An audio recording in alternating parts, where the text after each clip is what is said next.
We welcome you to our professional development series. We are here for Out of Sight, Not Out of Mind, understanding and supporting long-distance family caregivers. My name is Pam Edgar. I'm the Director of Education at CaringKind, and we're thrilled to have you with us. We want to acknowledge that this program is made possible in part by generous funding from the Hearst Foundations. And we want to welcome our esteemed guests. Ooh, excuse me. My screen. Gotta love technology. Yeah, technology stopped working for me. Let's see if we can try that again. Something happened. Please hold one moment.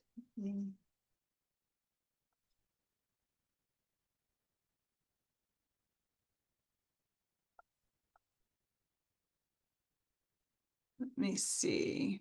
I don't think I'm sharing yet. So let me try this again. Oh, goodness. Are you seeing my screen? No, I still see you. Okay.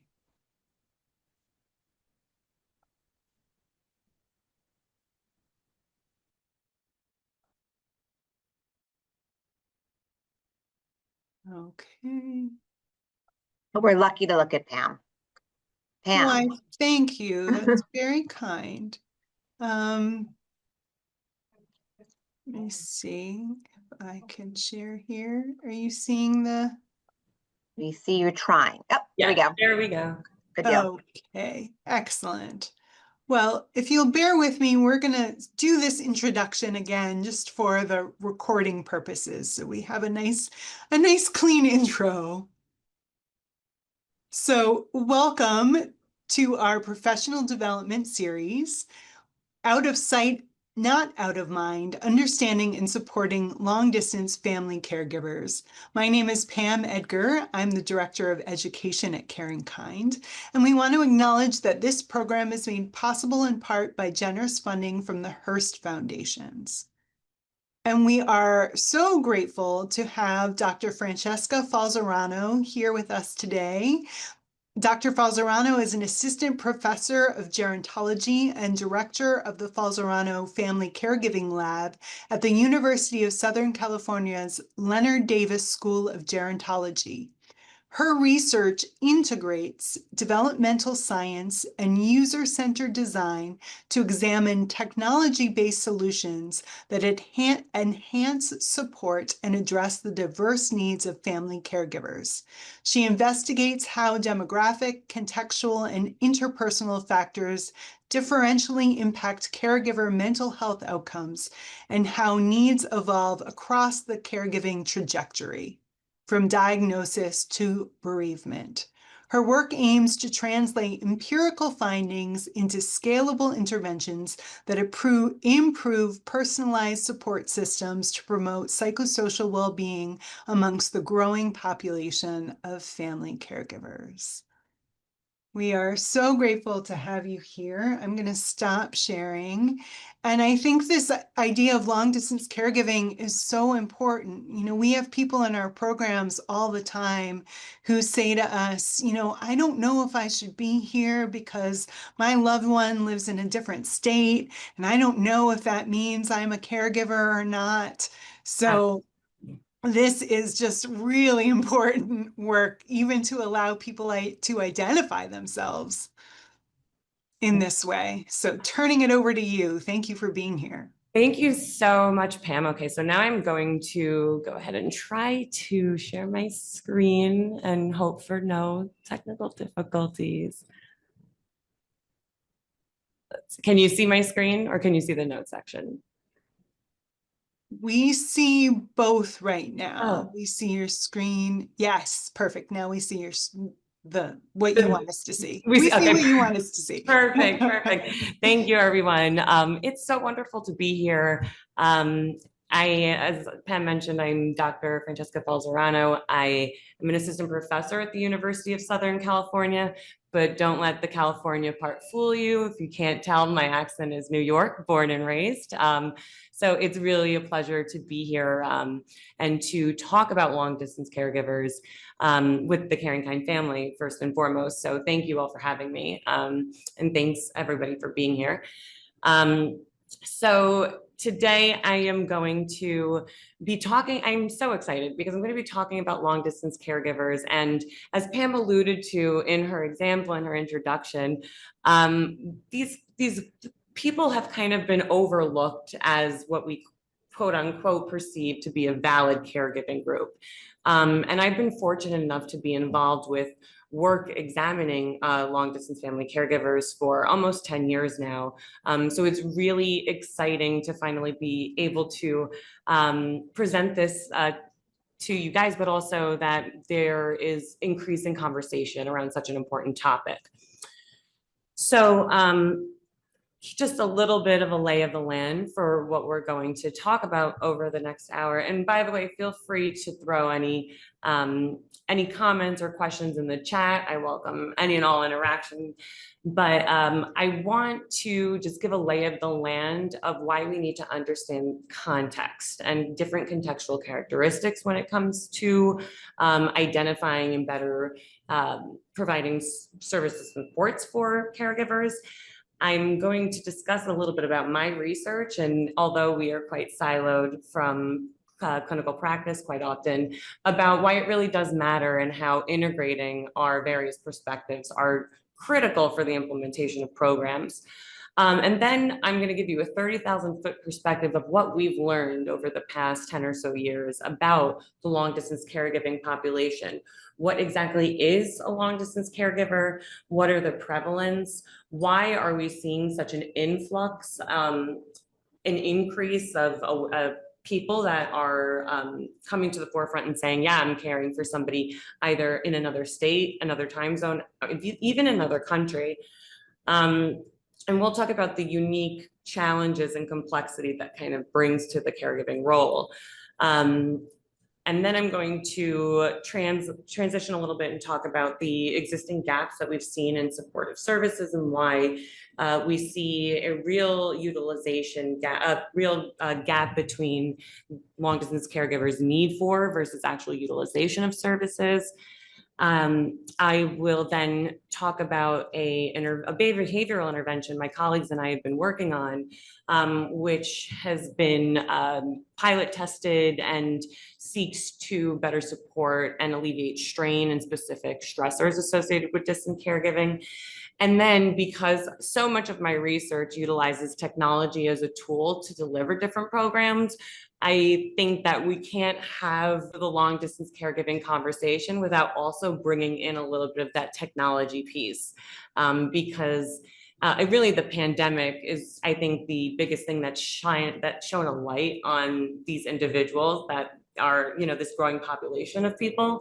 And it's really the technology piece that allows them, that can make or break their caregiving experience. But because I'm a researcher, because I'm a psychologist, and I love to give context, we're going to start from kind of a 30,000-foot view and looking at ADRD caregiving more generally and the latest facts and figures. And I'm sure I'm preaching to the choir. Everybody is an expert in this virtual room in some capacity, but it's important to understand just how much of the current landscape of family caregiving is shouldered by family caregivers. And it's just as equally important to understand who and what those people look like. What does that population look like? What are their various characteristics? Because that's going to impact how they perceive their role, but also how they interact with services and supports. I think again, you guys are I'm preaching to the choir with over the 7 million people that are living with dementia in the US, that more than 12 million people in the US are caring for someone with dementia. And these are just individuals who are identifying as being a caregiver. When I was doing it, despite my the integration of my professional expertise into my family caregiving role, I never identified with the term. I was just a daughter or, somebody taking care of my parent. So it's very important to take these facts into consideration. And I wanted to also circle back on my approach as a developmental psychologist in this space. Most people will look at me when they hear I'm a developmental psychologist and kind of give me a weird look, like, what are you doing here? You should be studying children, but it's a lifespan approach. And I think it's important that we look at family caregiving as also a developmental trajectory that evolves alongside with the progression of the illness. So if you think about it, when you look at the disease trajectory as dementia begins with mild cognitive impairment and then progresses through subsequent stages of the disease, you have a subsequent caregiving trajectory that is unfolding kind of in tandem as the person with dementia becomes increasingly reliant. So as you all are aware, it starts with more sporadic care and it becomes more increasingly intensive and demanding over time. And the stressors, the responsibilities are multifaceted, they're multidimensional. On the fly, we're asking caregivers to be nurses, administrators. We are asking them to do advanced directives, provide personal care, provide emotional care, help with activities of daily living and instrumental activities of daily living, in addition to maintaining your own health, well-being, the daily needs that are required for your day-to-day life. So this trajectory really doesn't do a good job at encompassing the financial, the workplace, the role strains, the family strains, and the emotional impact of this caregiving role. So we need to think more about context and less about the direct care provision that the caregiver is providing to the care recipient. While that is just as important, there are these other domains that we have to assess and identify in order to provide caregivers with relevant services and supports that actually meet their needs. So you may not be psychologists, but today you guys are going to learn from a psychological perspective kind of how I've approached the study of caregiving and how we can apply very old theoretical frameworks that may seem to you like they're locked behind an ivory tower, but really these different, these pivotal aspects of research are really pivotal for the research and the evidence base that we use when we are implementing services and supports into real world settings. So if you're not familiar with Perlin's stress process model, this was published back in 1990, and it was just a framework to understand the differential ways that care-related stress can impact caregiver health and well-being. You can have a caregiver dynamic, or the caregiver roles and responsibilities be equal across as many caregivers as you collect data from, or you can have the dementia trajectory be equal across as many caregivers as you talk to. Then they're going to have such wildly different outcomes. And the idea is to better understand why, so then we can intervene and target these modifiable mechanisms of change to kind of alleviate some of these negative impacts of caregiving. So we have to take into account background characteristics like socioeconomic status, primary stressors, which are directly related to the care recipient's needs and level of impairment and dependency.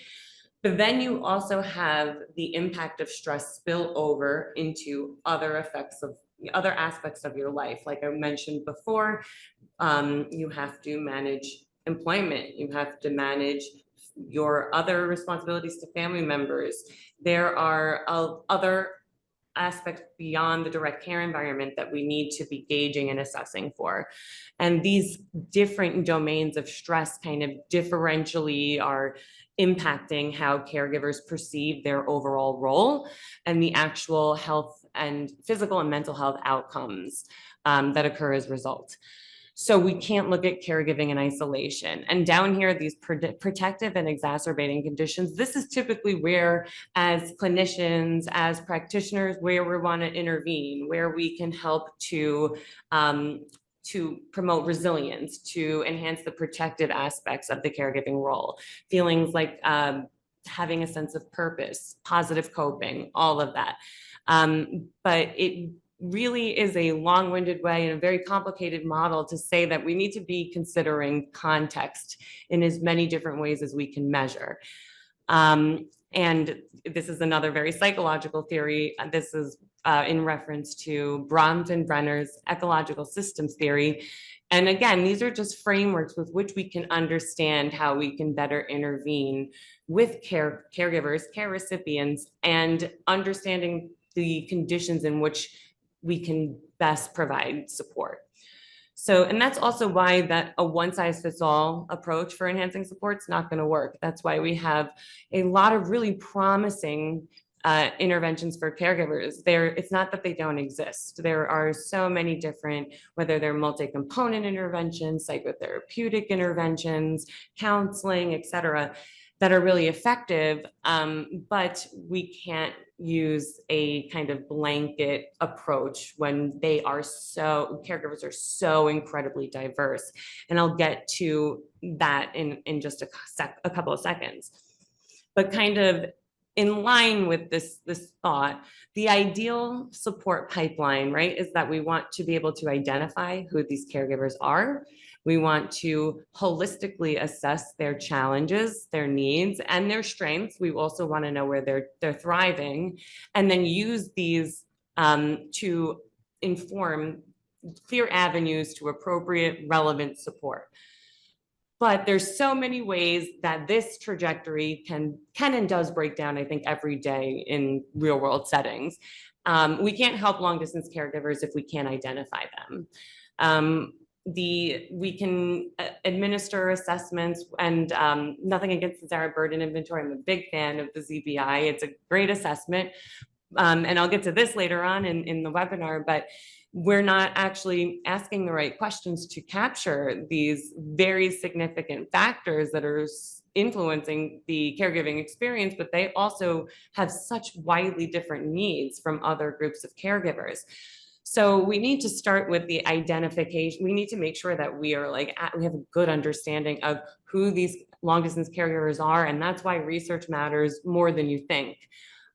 We need to holistically assess them, not just on the direct care tasks they provide, but also how that's impacting other aspects of their lives, and use those to systematically inform avenues for referral.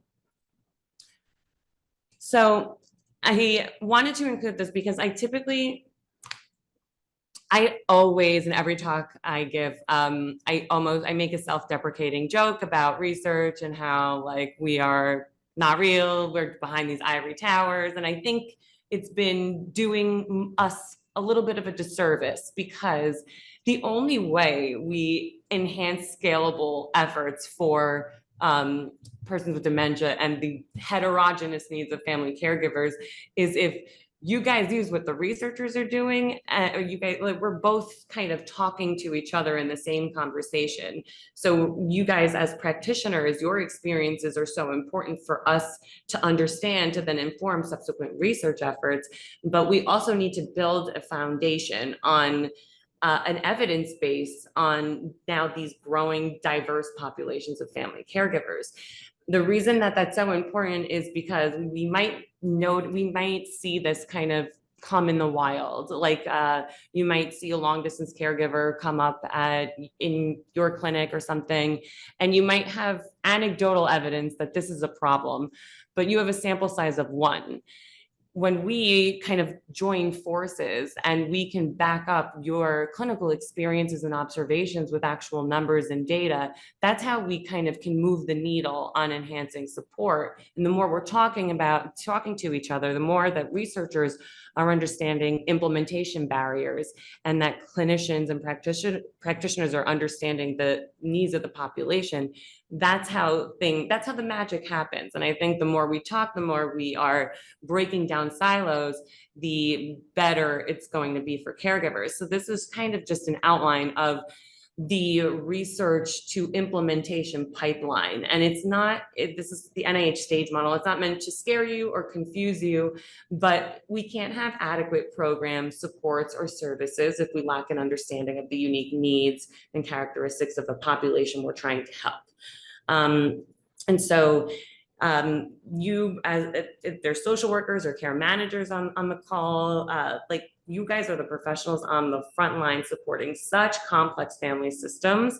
And so basically it's important that we're having these conversations, and we want to continue to build evidence-based approaches, because that is going to really pave the way for implementation.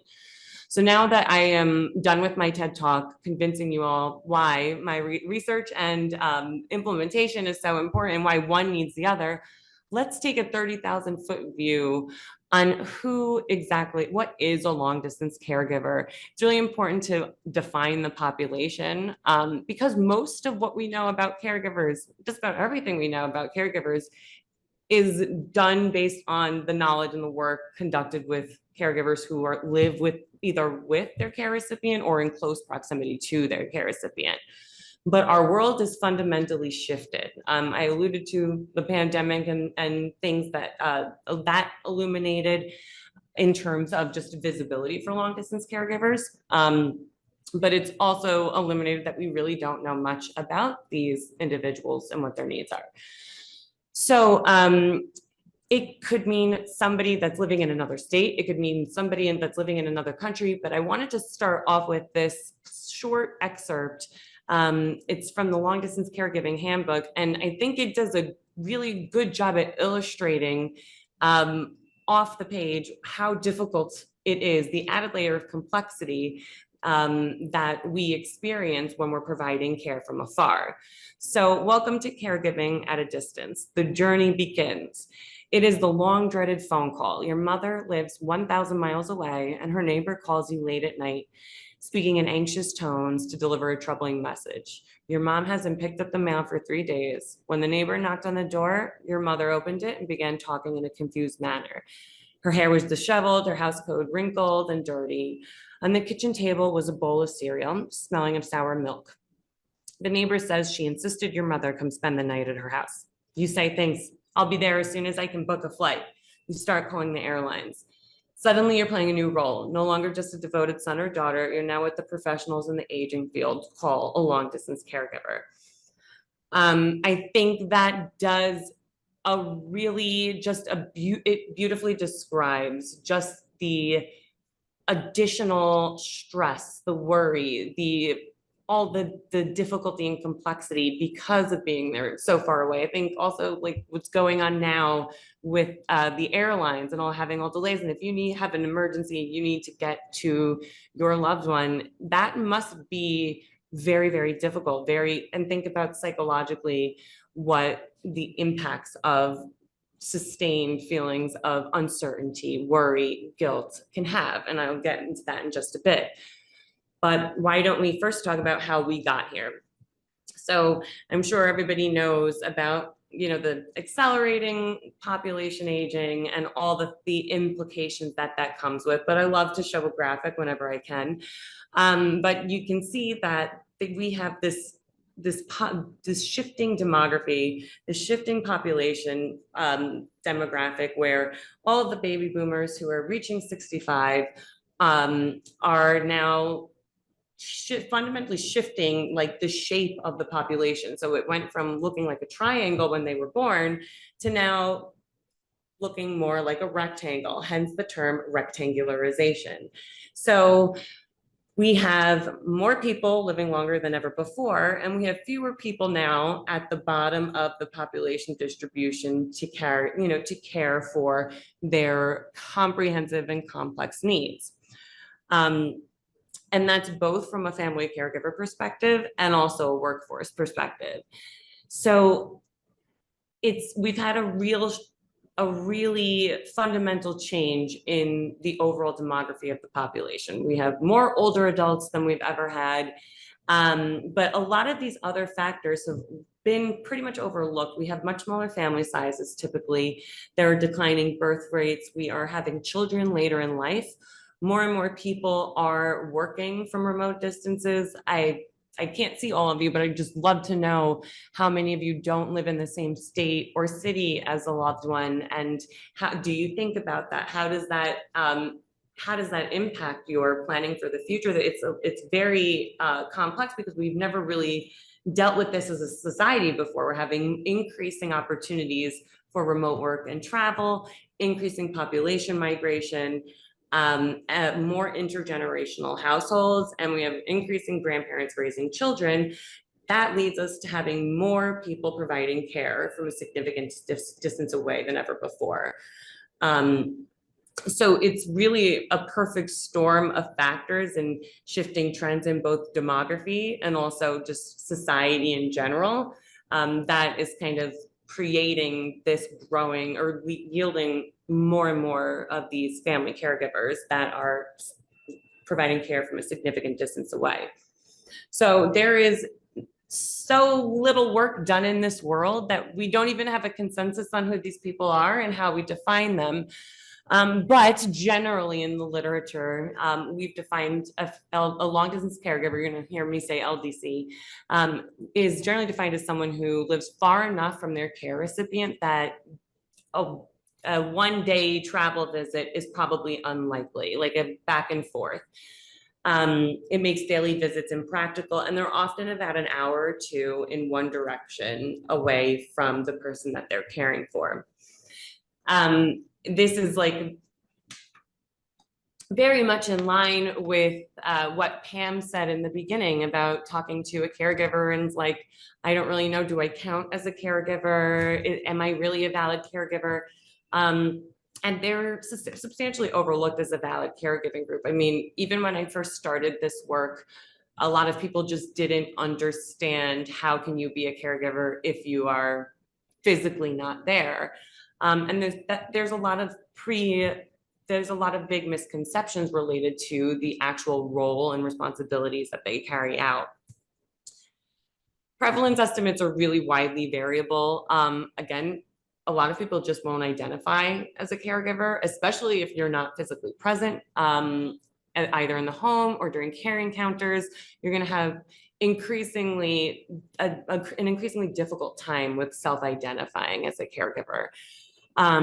There are approximately 7 million long-distance caregivers in the United States. Generally, for all chronic conditions and illnesses, an estimated 10 to 15% are residing about an hour away from their care recipient with dementia. But interestingly, about a quarter of long-distance caregivers are serving as the primary or only caregiver for a family member or friend. And that's, again, back to those shifting demographic trends that we see. We're having fewer children, we're having smaller families. There are fewer people to kind of carry or shoulder some of the responsibilities associated with care. So this just kind of reiterates what the previous slide said, but the prevalence estimates are widely variable like this. So this is an estimated 11% living more than an hour away. About 1 in 4 family caregivers, persons with dementia are living alone. So they're being cared for increasingly by a team that doesn't actually reside within the same place as them. So what does long distance caregiving actually look like? What do they actually do? It's actually a pretty daunting job. Pre-pandemic, long distance caregivers already knew the challenges of being able to support a loved one without being able to provide hands-on care. I think the whole world got a taste of that, whether you were long distance or not, during the lockdowns, and we had to physically be separate and social distance from our loved ones, especially if they were vulnerable to, getting sick. But it is a very dynamic role. They have to assess their care recipients' needs. They need to determine when and how to intervene. They need to locate services. They need to monitor the care that's being provided on the ground. They need to coordinate with the team or other caregivers that might be supporting on the ground. They assist with finances, money management, insurance claims, paying bills. They are usually responsible for care management, for coordinating in-home care. They're ordering medical equipment, they're doing medication management, they're serving as an information coordinator. They have to research information about their relevant health conditions, research insurance benefits, help find and organize important paperwork, help with advanced care planning, understand long-term care options. They do help with personal care. They do help with decision-making. And there's an extra layer of complexity because all of this has to be managed from a significant distance away. So it is a very complex role, and it's hard when you have to rely on others to be your eyes and ears on the ground. And so it's important to understand that, yes, long distance caregivers are actually providing care both virtually and while present during in-person encounters, but we need to also have an understanding of the various different tasks that they're asked to carry out. So when we've looked at similarities and differences between geographically proximate caregivers and long distance caregivers, the types of assistance that they provide is pretty similar across groups. Long distance caregivers typically have the same concerns and pressures as local caregivers. They have typically less physical strain, which makes sense because they're not on the ground, maybe providing the physical care, but they report equal or greater levels of emotional distress compared to geographically proximate caregivers. They experience significantly heightened levels of anxiety, helplessness, guilt, uncertainty, as I was mentioning before. And despite having equal levels of distress to geographically proximate caregivers, they typically have lower access to information and lower just communication more generally with anybody in the formal care ecosystem. And that has a lot to do with just their lack of visibility and just being overlooked in a lot of these settings. But there's been low satisfaction across the board reported by long distance caregivers, irrespective of care settings. So whether people are in nursing homes or assisted living facilities or in the community, and or whether the person has dementia, long distance caregivers are generally more dissatisfied with the information, the quality of information that they receive from formal care providers, the frequency of information, and just are generally dissatisfied with those relationships. So that's telling us that we need to focus on relationship building and fostering that mutual care team dynamic that we are doing a better job with when we are approaching geographically proximate family caregivers. We're getting better at engaging them as primary members of the care team. And now we have to have understanding of nuance about how different the caregiving population is and how their needs vary. But this is a population that is in dire need. Nearly 60% of dementia long distance caregivers are experiencing clinically significant levels of burden. Nearly 40% exhibit depressive symptoms. So there is a significant need to intervene. But we have to understand kind of what the unique needs, what is it about distance that's most impacting their mental health, well-being, and physical health, because that's going to ultimately impact their ability to continue on in their role. So, Francesca, yeah, we have a question here that is relevant to the moment. There's been great sharing in the chat, and we have a lot of long distance caregivers identified. And Audrey asks, would be very interested in a deep dive on the long distance caregiving demographic characteristics. I think about my brother, and I wonder if the overwhelming fact that many caregivers are women also manifests here. In my situation, I am the primary caregiver, even though I am not physically there or the proximal caregiver.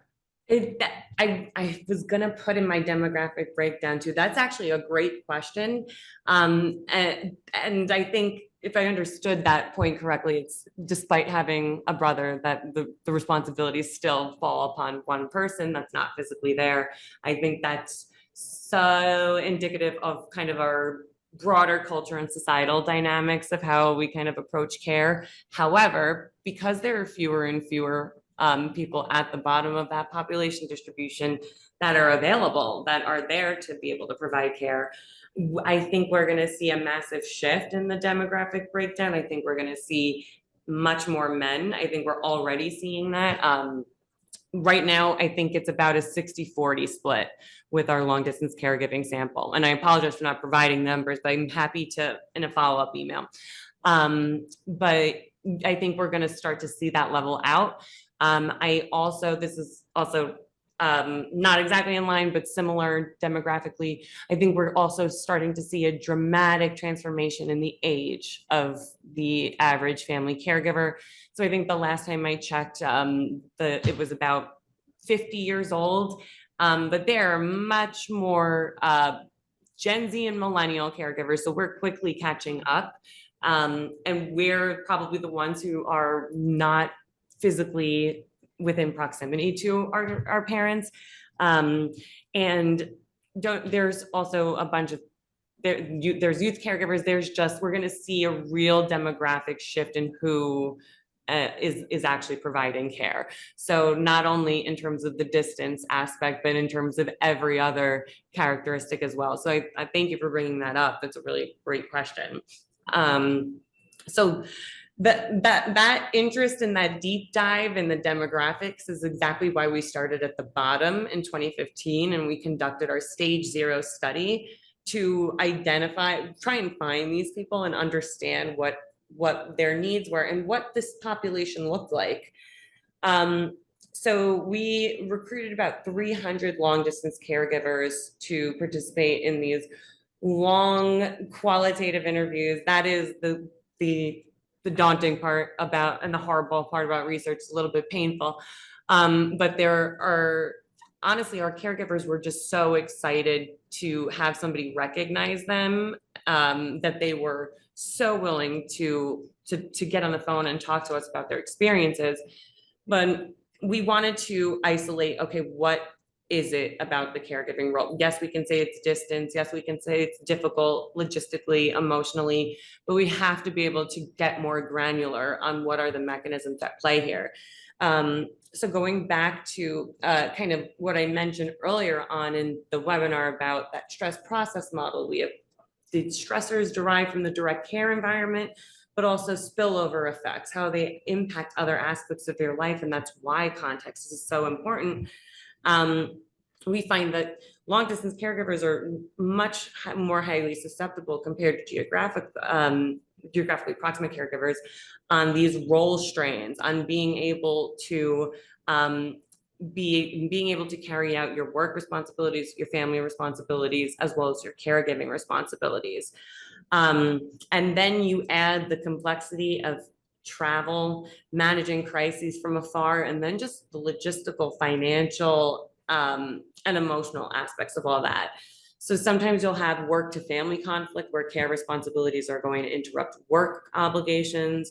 So you'll have missing days, rearranging shifts, taking sick time, taking leave, lost productivity, etc.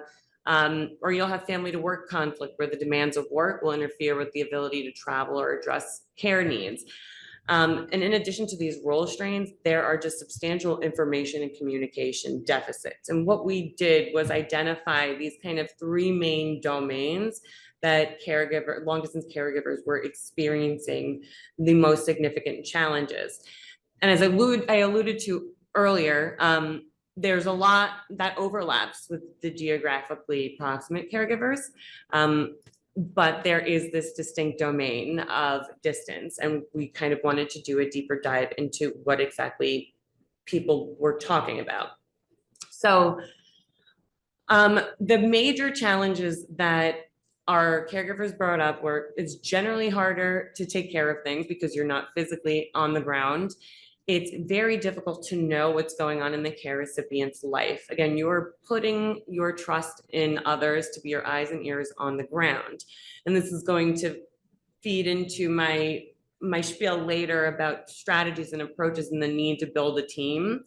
But it's very difficult to rely on the care recipient to communicate information to the long distance caregiver, especially as, cognitive impairment advances.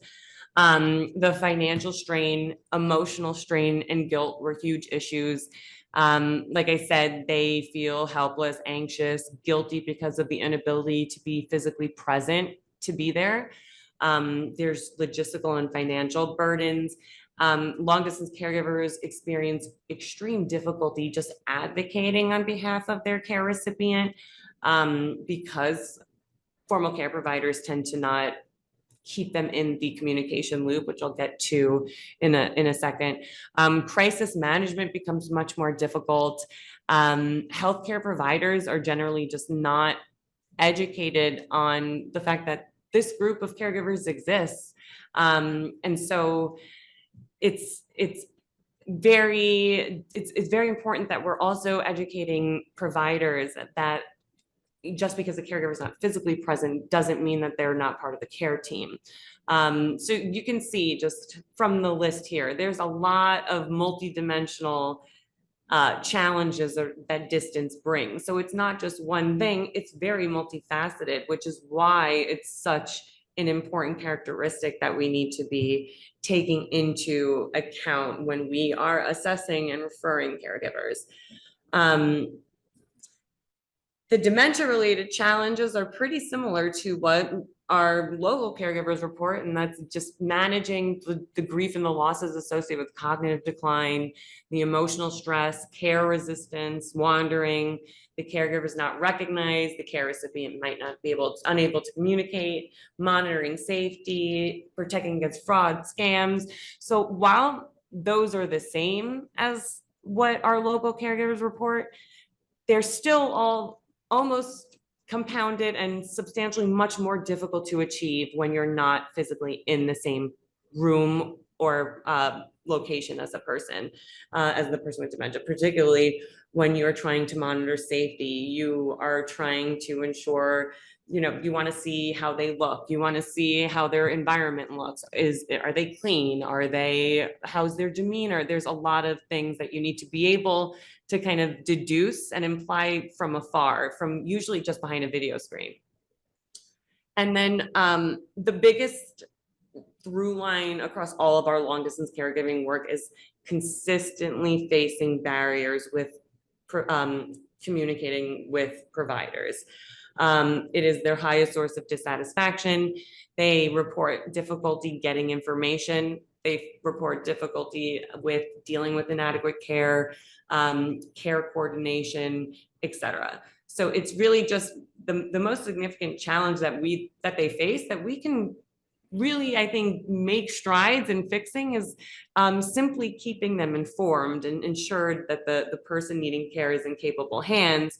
But a long distance caregiver essentially can't do their job at all without good communication and a solid team of local caregivers on the ground, both formal and family, that are going to support.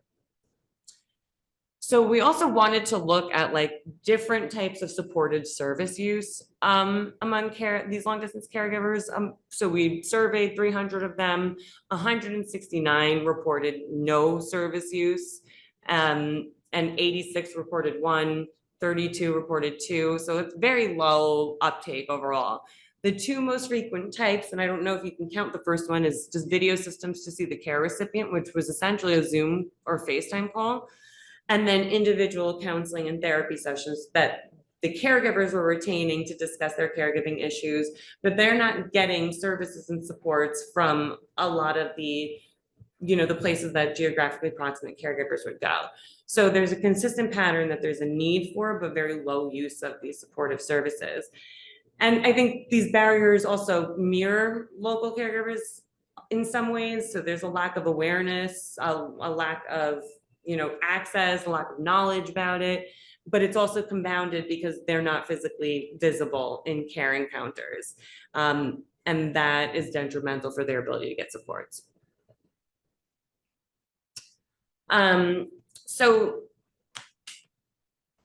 even though utilization is super low in this population, caregivers who do utilize services such as home care and respite care shown lower interference with both work and family responsibilities. So now we're tying different home and community-based services to alleviating some of those secondary stressors, those stressors that we weren't really paying attention to, those role strains, those aspects of the caregiver's life outside of the caregiving role.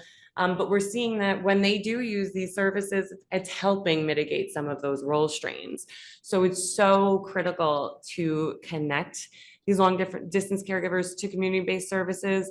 but they're generally less satisfied because usually generic caregiving resources are not going to work.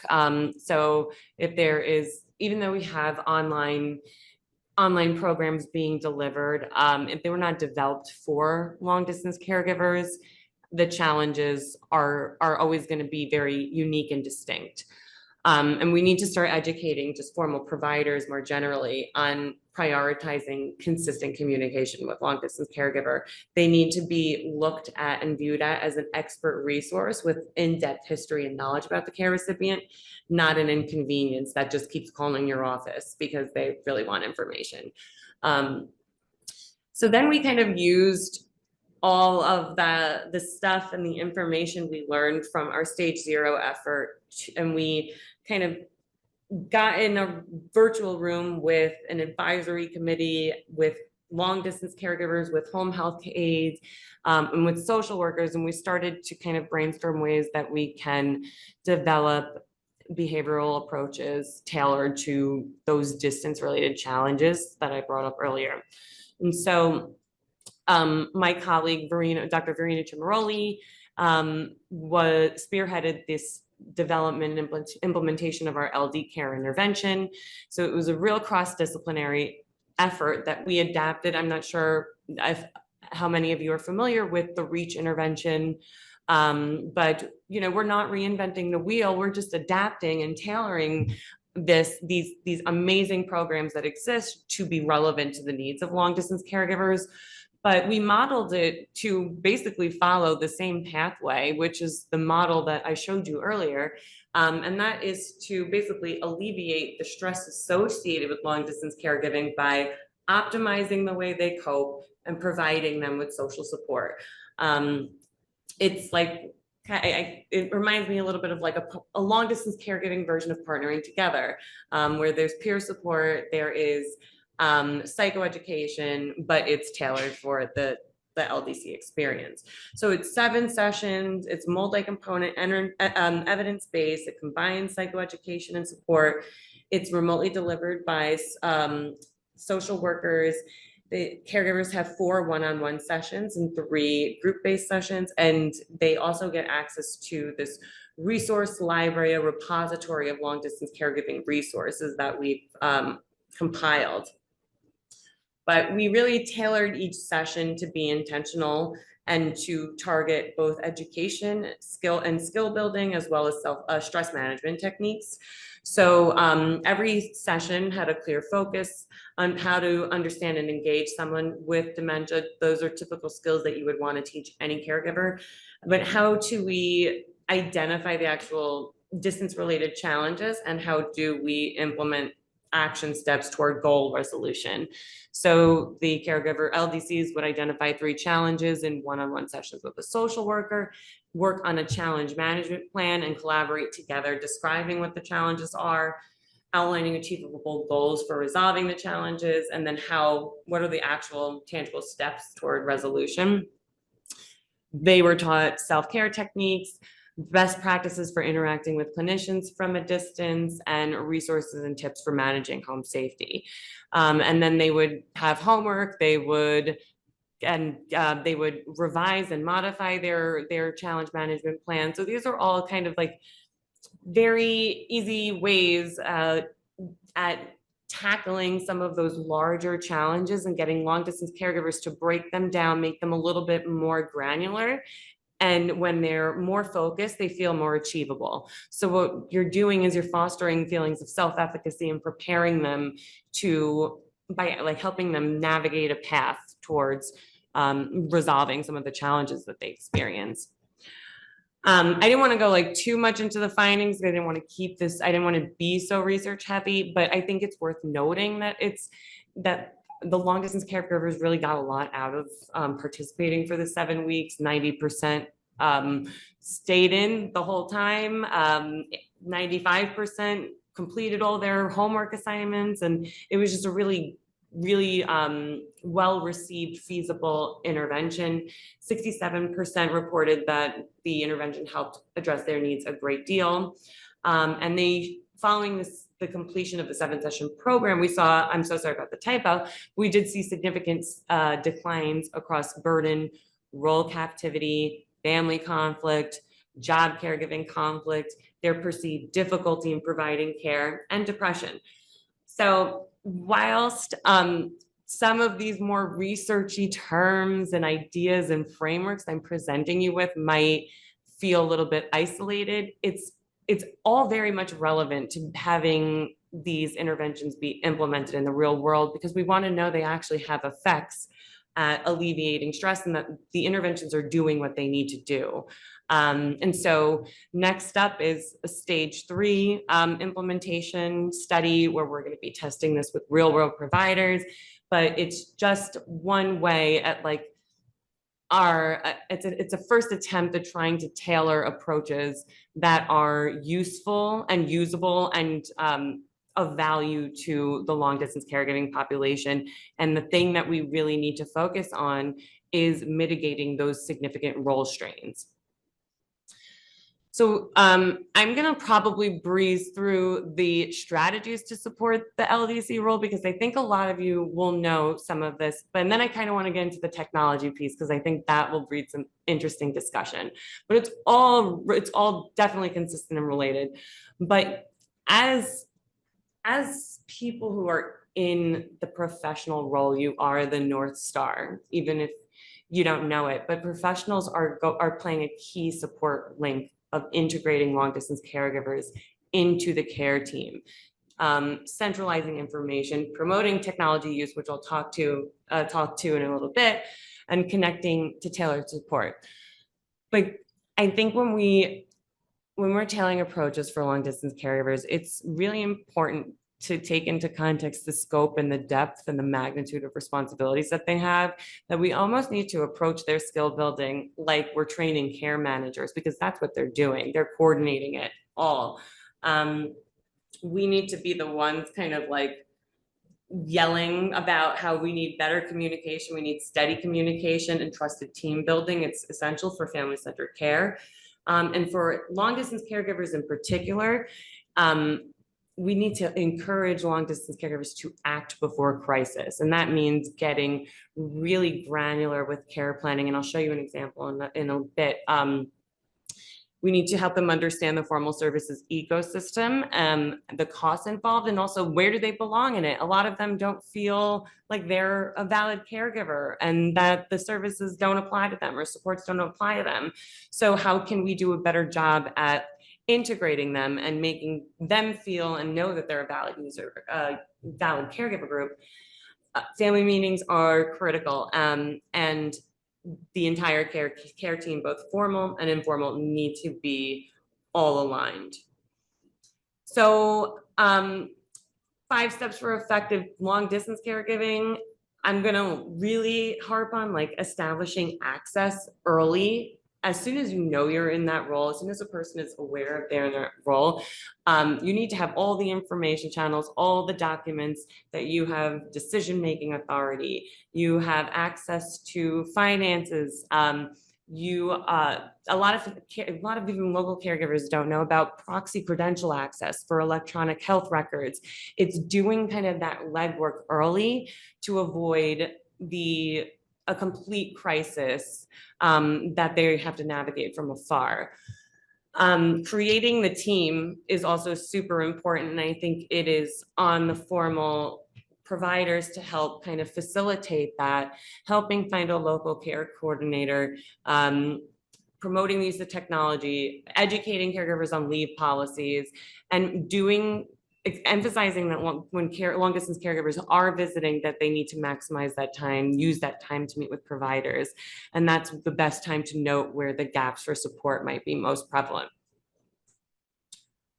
I think you all know about the need for family meetings, how important it is. You need to have just a plan ready, because things can happen on a moment's notice, and you are 6 hours away by plane. So it's really important to just have and document each person's role and responsibility. And a lot of people don't like having those conversations, but they are necessary, particularly when there's a distance caregiver involved. You want to make sure everybody's just on the same team. It's so important to also centralize all legal and medical information.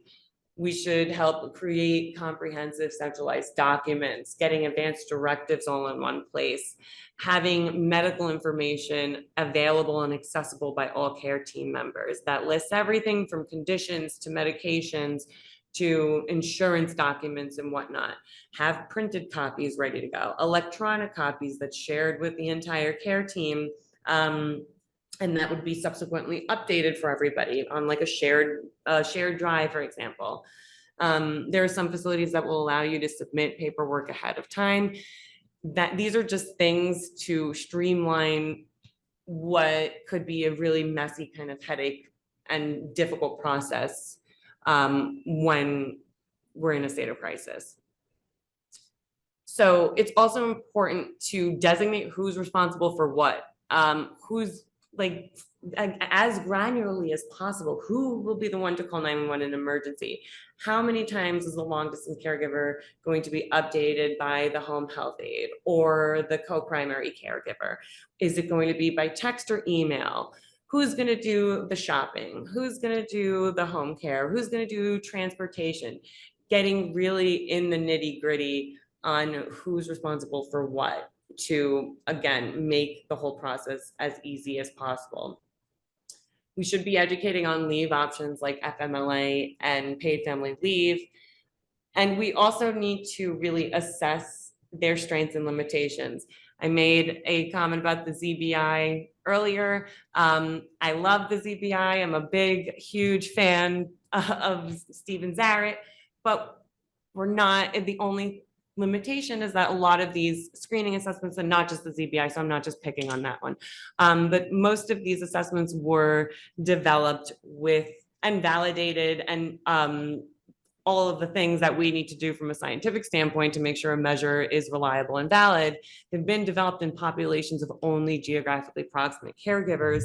So that makes it difficult to accurately identify and assess these caregivers' needs if we're not asking the questions. If we're not asking the questions, we're not identifying them. And then if we're not identifying them, we're not referring them to the right services and supports. There are other strengths and limitations to consider, like the mental financial bandwidth that travel takes, the role reversal, just the difficulty inherent in that aspect of the caregiving role. There needs to be patience, but assertiveness to coordinate care from a significant distance away, and just really what are the role strains that the long distance caregiver is experiencing. So actually, as part of our work, we asked long distance caregivers, we gave them a bunch of common measures of caregiver stress and strain, not just the ZBI. And a lot of their feedback, we asked them just to tell us about how they felt about the questions. Did it adequately address, did it capture their needs? Was it capturing their challenges? And it was consistent, like the questions don't apply to me. Or like the things that I most need help with was not being asked.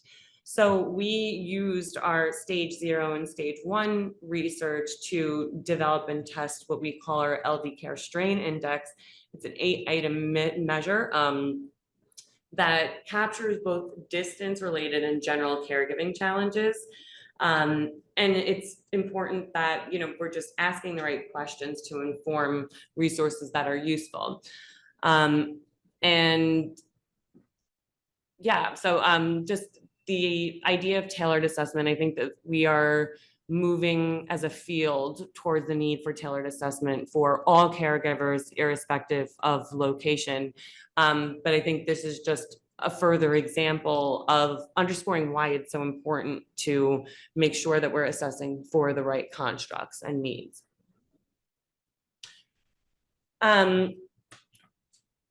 This is a little bit of redundant, so I'm not going to spend too much time on this, but it's just really important to guide and advise on communication. It's communication and information gathering are the two critical components for a long distance caregiver to effectively manage and coordinate care and maintain their mental health and well-being. So these are pretty simple steps, like establishing a protocol for how the LDC will be updated, by which modality. We need to work on bridging the monitoring gap between the people on the ground versus the long distance caregiver. You can advocate for them to be on speakerphone or FaceTime during physician visits, which I think we're seeing just more in general because of the pandemic. And also important to teach LDCs about just fostering an environment of collaboration and mutual respect. So counseling them to recognize whether it's home providers or other people that are involved in care on their expertise, and the importance of fostering just a collaborative, trusting relationship rather than having a purely hierarchical one. And there are so many high or low tech options that allow long distance caregivers to feel more connected to their care recipient and to monitor their safety. And I think like really the most interesting for me, I think technology has really transformed and really shed a light and started to make these populations more visible, that these are actually caregivers performing a lot of work. So care tech, age tech, with all the health tech, there's all these Jared tech, there's like all these fancy terms now to describe all this fast-paced innovation to better support the aging population. And I do also think it is a game changer for long distance caregivers because they have more tools available at their disposal than ever before.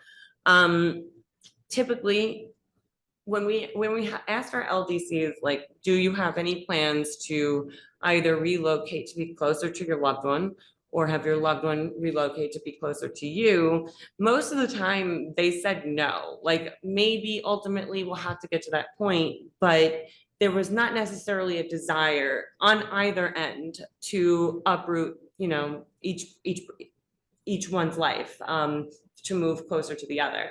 So aging in place really is still the goal.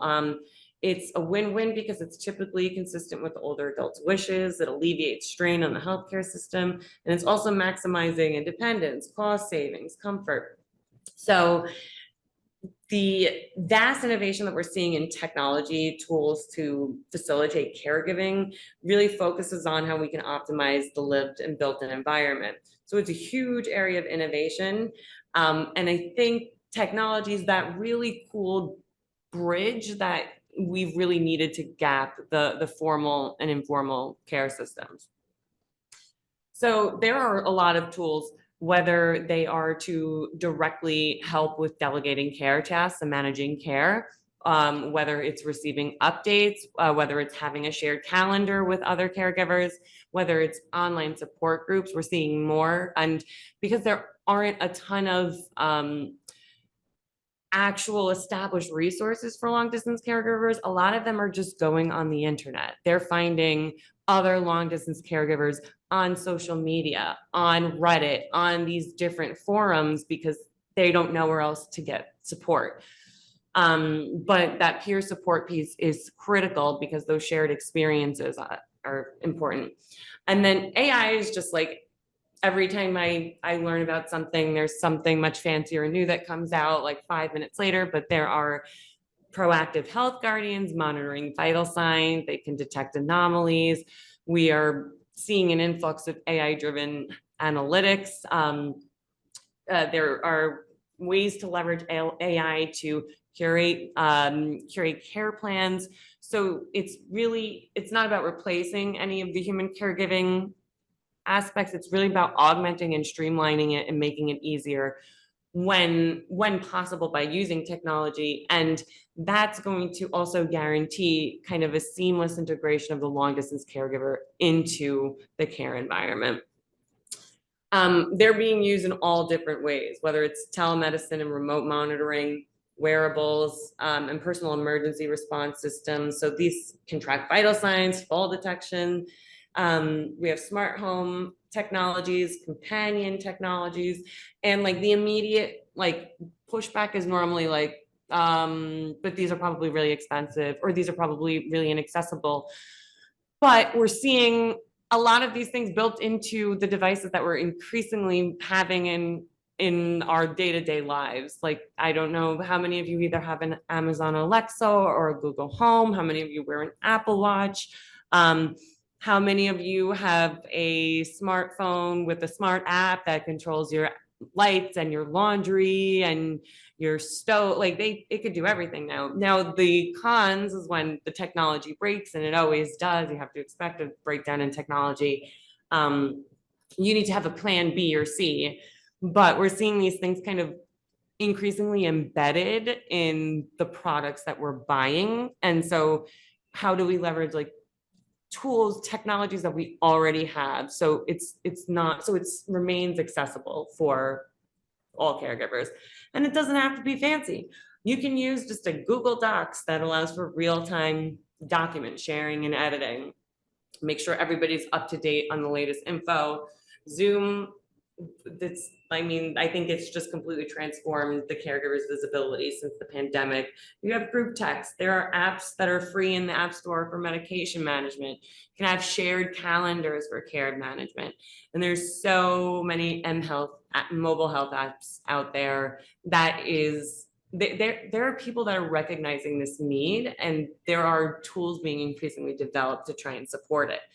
Navigating all of them is a little bit difficult because there's just so much, and it's kind of information overload.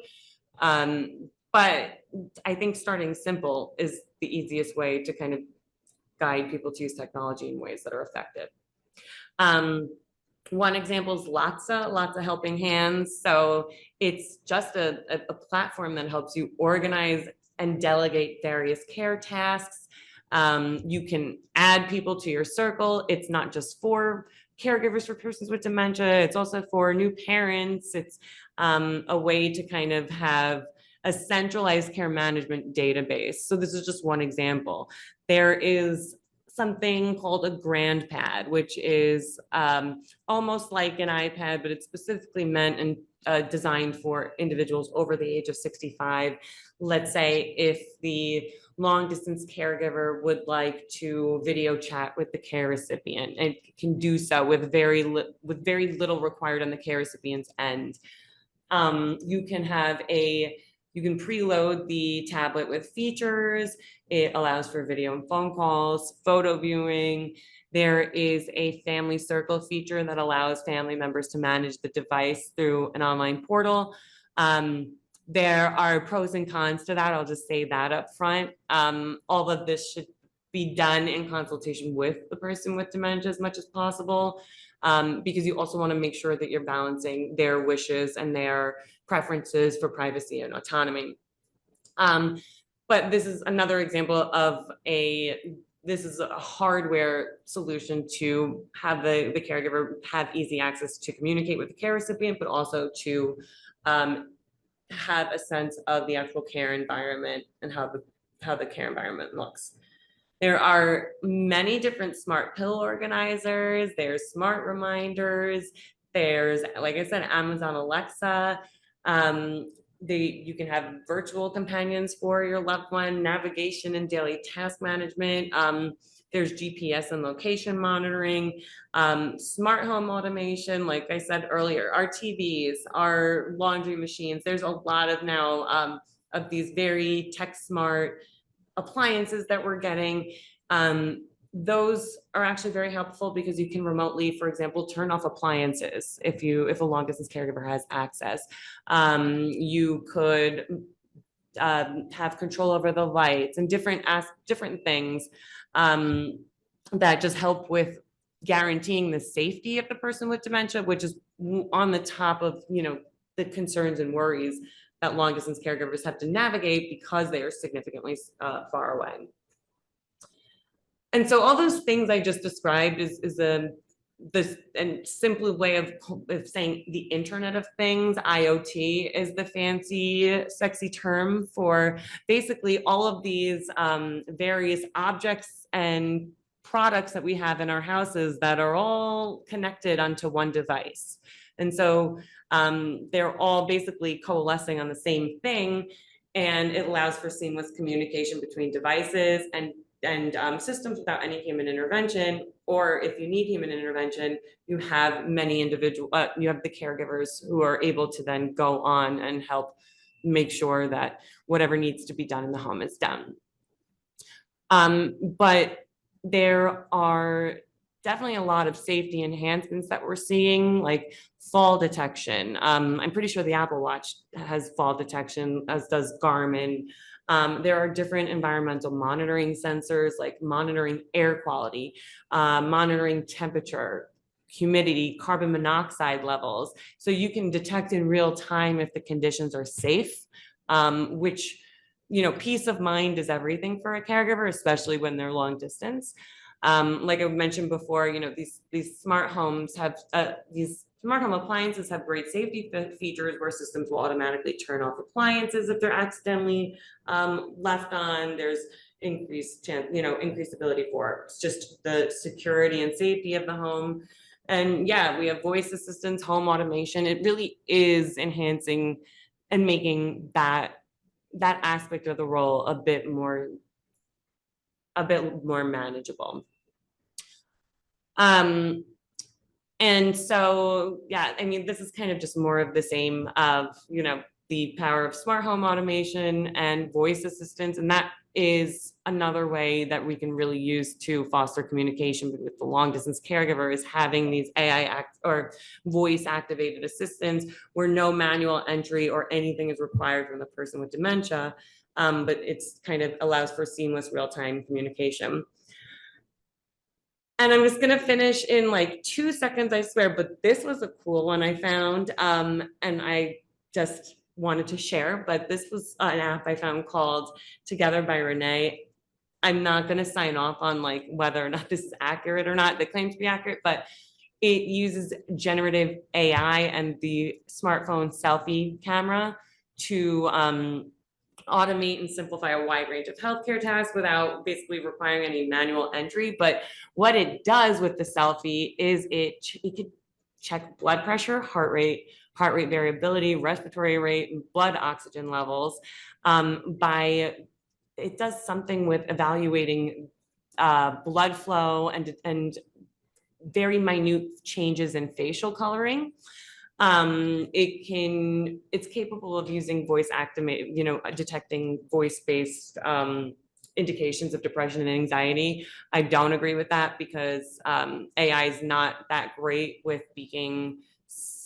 having a sensitivity and an ability to decipher between various types of older adult dialects, accents. So I don't know if it would be great at detecting depression and anxiety, but it can facilitate also medication management by just taking videos of pill bottles, appointment scheduling. It'll add your appointments to a calendar and it'll call the doctor's office for you to schedule or confirm visits. It is basically a care coordination platform, and it's designed to be without manual input. So it's to be user friendly, and especially for those who don't have the digital proficiency, that they grew up with technology and they use it frequently, that it's pretty usable by the vast majority of people. And I'm just going to end with, I think that these are all like the very cool and great, and technology is great, but it's only great if it's useful, usable, and accessible and relevant. Cost is a big concern. Digital literacy is a big concern. Experience with technology and comfort. How do we kind of integrate all these things within existing infrastructures of various care settings? I think data security and consent, we have a lot to do and talk about when it comes to the person with dementia's consent, their need and desire for autonomy and independence. So it's the autonomy versus surveillance dilemma. How does this kind of fit under the various regulatory frameworks that we have, and just ensuring that we are making tools that are accessible by all individuals, and if they're, basically if they're usable for older adults, they're usable by everybody. And so my final takeaway is that we just have a new face of kind of like what family caregiving looks like. It's becoming increasingly diverse, and it doesn't look like the clean sandwich generation caregiver that we once kind of conceptualized this role as. It's much more complex, and nuance and context is everything. We need to advocate for proactive and preventative use of formal support. We need to educate long distance caregivers on service access and utilization. We need to assess their needs adequately. We need to promote positive coping strategies and embrace technology as a tool to bridge the gaps between the formal and family care systems. Thank you so much for listening to me, my spiel for the last 80 minutes. I'm sorry, I ran a little bit over, but thank you all so much for having me. And yeah, I'll take any questions that you might have. Thank you so much. This is fantastic. I'm taking us off focus mode so people can look at each other. And if people choose to come on camera, you're welcome to.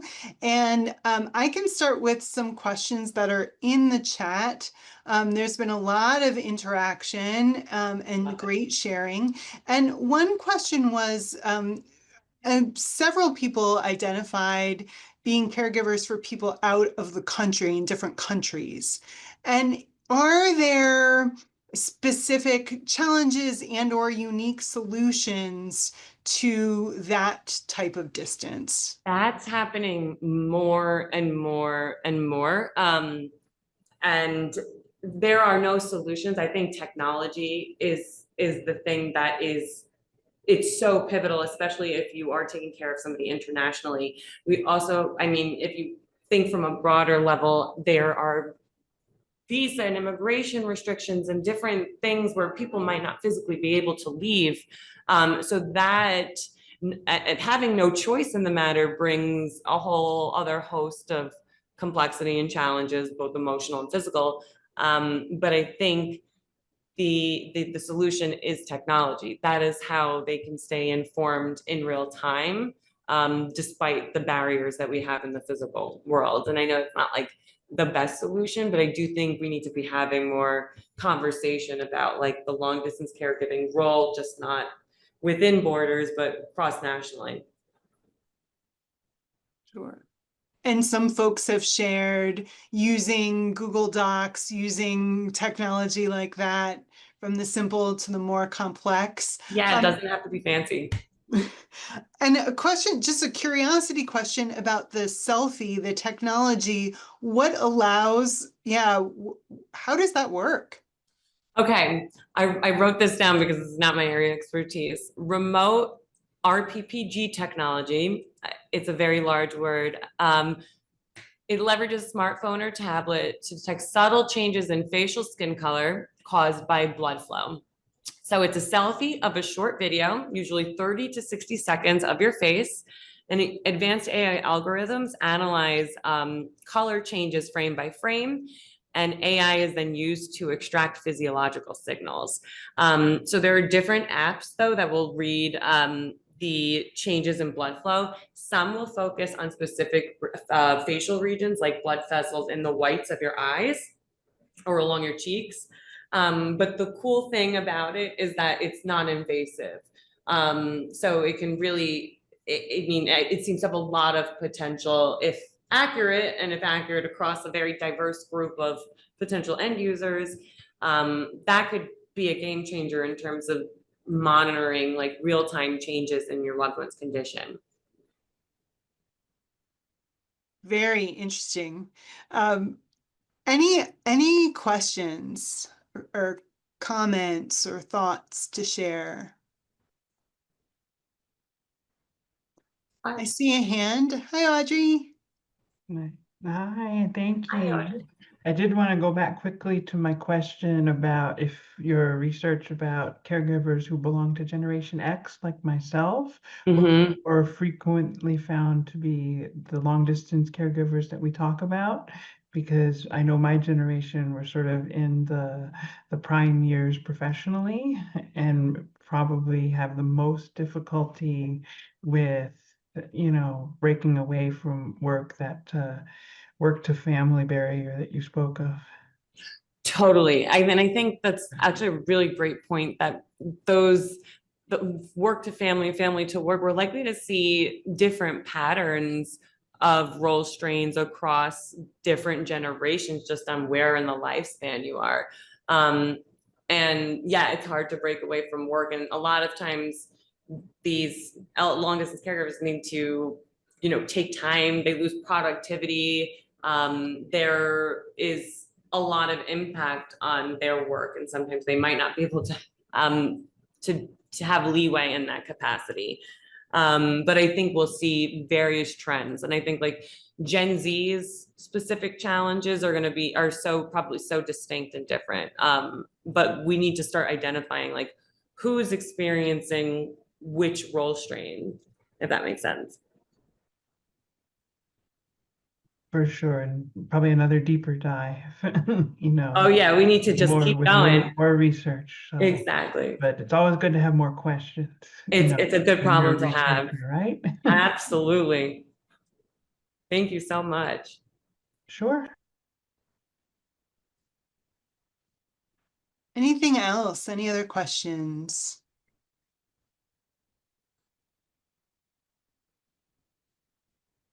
Well, as you think about it, I will share, we put in the chat the link to our survey today.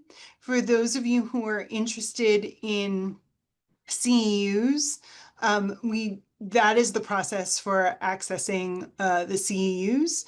And we do ask everyone to just take a few moments to fill out the survey. It's very helpful information for our funders. So we're very grateful for Francesca being here. And that survey information is really helpful to us as well. If you are interested in CEUs, please fill that out and they will be emailed to you in the next week or so. So the link is usually open for about 10 days. And after that, we send out social work CEUs for New York licensed social workers. But if you are from a different profession and can use just a certificate of attendance for that, you can fill out the survey and request one of those as well.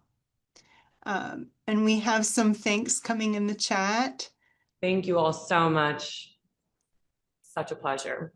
Yeah, this is really wonderful, so helpful. And especially, I think, as we are coming to the holidays, where this is on so many people's minds of traveling and how to, when you're with family members during the holidays, this can be a great time to set up some of that technology or talk about it, learn it, do those kinds of things. So this is a sort of an opportune time for this as well. Absolutely. You have a future future long distance caregiver, maybe, who knows? Thank you so much. Thank you. Great. Excellent. All right. Well, we thank you so much. Thank you all for being here. We're so